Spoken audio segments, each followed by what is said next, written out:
We're back with more of Real Estate Update with James Wedgeworth. You know, you were going over the inventory of homes, etc.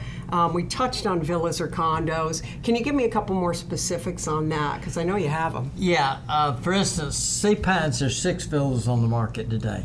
Palmetto Dunes, there are 8 villas on the market. I can remember a time when we would have 12 villas in one complex. Crazy. On the market. All of Sea Pines, 6. So that shows you what's going on in the villa market. Like I said, we got a two week supply. So villas are basically selling the day they come on the market. Wow. The days on the market of villas would be less than 7. I haven't actually run, but I would imagine it's probably 2 or 3. Okay, so say I have a villa or I have a house and I think, man, I want to strike while the iron is hot and put this on the market and sell it tomorrow or in 7 days. What do you recommend? I mean, well, what we tell people, and we do this every day, I tell people, well, say 2 years ago, people call up and they say, well, I'm thinking about selling this and buying this, I'm doing this, I want to sell my villa, I'm going to buy a house in, say, Long Cove or whatever. What's on the market in Long Cove? Well, what we say, no. Sell your villa first. Once you sell your villa, then we can go looking wherever you want to look. But there's no need to look now because you can't buy until you whatever sell your house or sell your villa. So there's no need you going out looking now and finding something you like that you can't have. Let's sell your property first. Sure. Now we do it just the opposite. Okay. People call up and say, I want to sell my villa. I'm thinking about spending more time here. I want to buy a house. And they say, we shouldn't have any problem selling our villa. I said, no, you're not going to have any problem, but we're not going to do it that way. We got to get a plan B before we go sell your property. Is that because of low inventory? Low inventory. Yeah. Because what happens is you won't be homeless. I mean, I got a bunch I'll come of stay space. with you and we your got wife. plenty of There room. we go. We got plenty of room. You do laundry? Yeah, not well though. I can't fold T-shirts worth a darn. Ask my husband. Oh my God, he has to refold them if I don't. But anyway. So anyway, what we do is when people say, I want to sell my house here and buy a house over here, we go, wait a minute. We don't want to sell the house until you got plan B. So what we do is then they go buy plan B, and then we go sell the house because you don't have to worry about selling. See, before you worried about it selling, so oh gosh, I'll be owning 2 houses. I can't do this. I can't do this, and we say, of course you can't do it. But now you buy first, and then we go back and sell your house. Because you know you can do it within a matter of days. We know we can do it within 7 days. But maybe not at the price I want you to sell it at. Maybe not, but at least it was sale. Sure. In the past, we didn't know if it was sell, and you didn't have to worry about that. I understand that because I have a friend of mine who has a condo, and they're dying to move, okay? And they know they can sell it like this, but they're looking around. There isn't anything. So you're right. They wouldn't be homeless, but they'd have to rent in the interim or do something else till something comes on the market. That's why we tell them to buy first, and then we can sell your villa, we can sell your house. The only reason it wouldn't sell is if you ask too much money, and at the end of a week we can tell you. Because then it's sold in a week, then you got to say, what? Why is it not selling? And we've talked about this before, but I'm going to bring it up again. You do not see things that have been listed very long if you go to Zillow or wherever.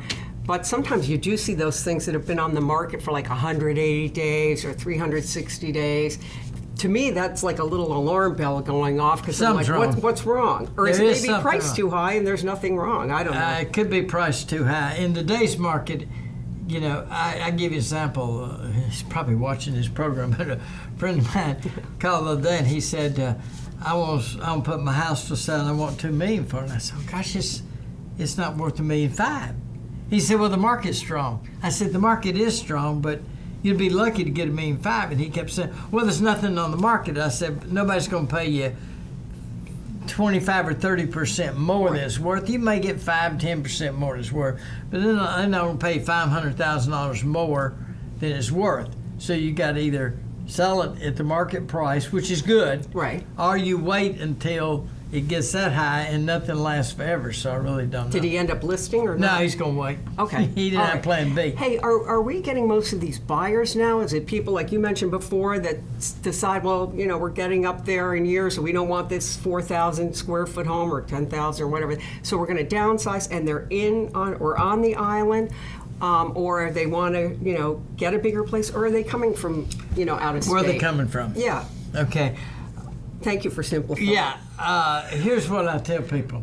We've seen a mass exodus of people coming from what I call high tax bad weather states.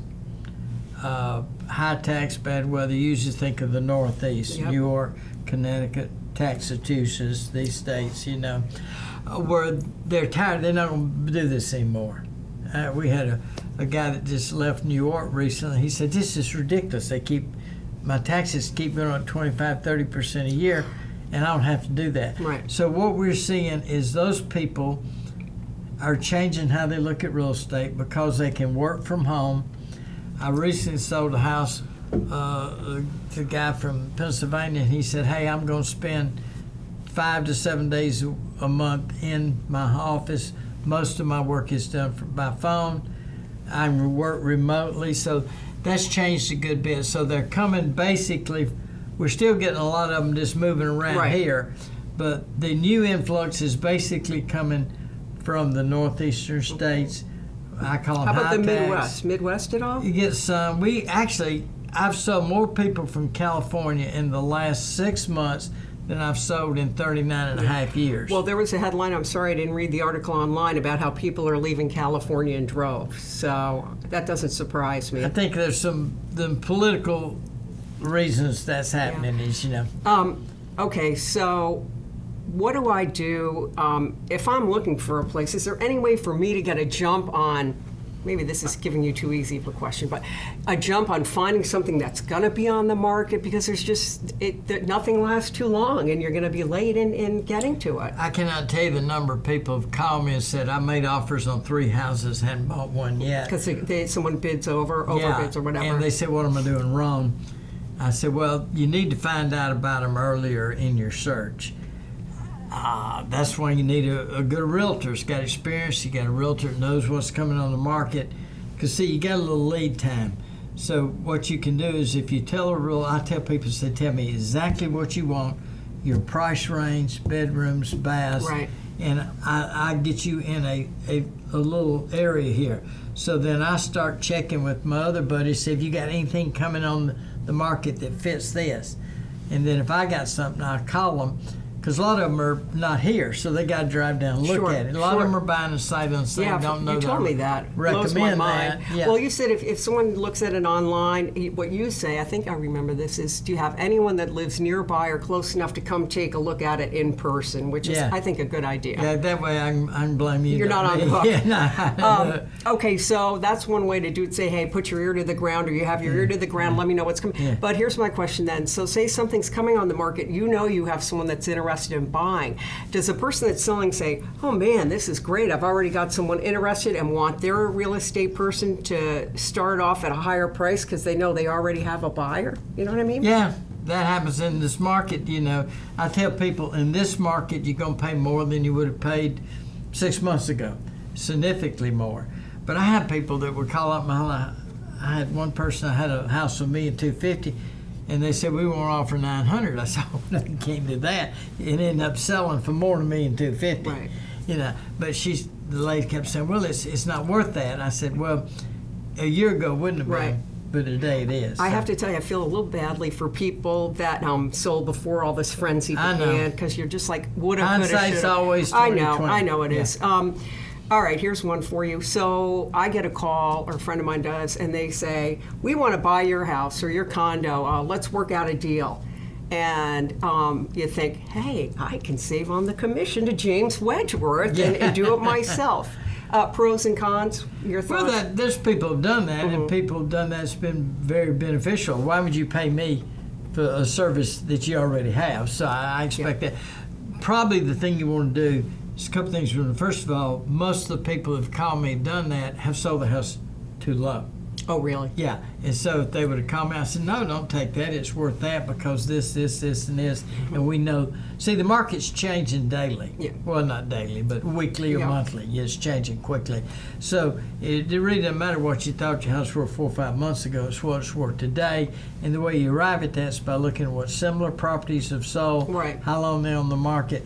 And the only way you're going to find that is talk to somebody that really knows every single sale, to make sure you're not leaving money on the table. As we And said. then also you have to figure out if you're looking at similar sales, if they're things that sold over a year ago, I mean, yes, you can see what they sold for, but now, you know what I'm saying, you can get More. Yeah, More. 25-30% Yeah, that's more, basically. crazy. Yes, I just pull out my phone, go to calculator app, and say, okay. There you go. Comes in handy, doesn't yeah, it? it does come in because, Yeah. I can't do it in my head sometimes. Yeah. But yeah, that's true. There's a lot of changes going on in the market. We see that in, more people coming, Yep. less inventory.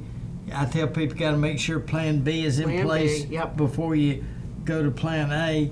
And you've really got to know what you're doing, and you got to have some people that are helping. You got to have a good closing attorney. You got to have a good realtor. A lot of details. And guess what? Full of details. You just summed it up for me because we are out of time. And James Wedgeworth, I couldn't almost say your last name. That's not too good.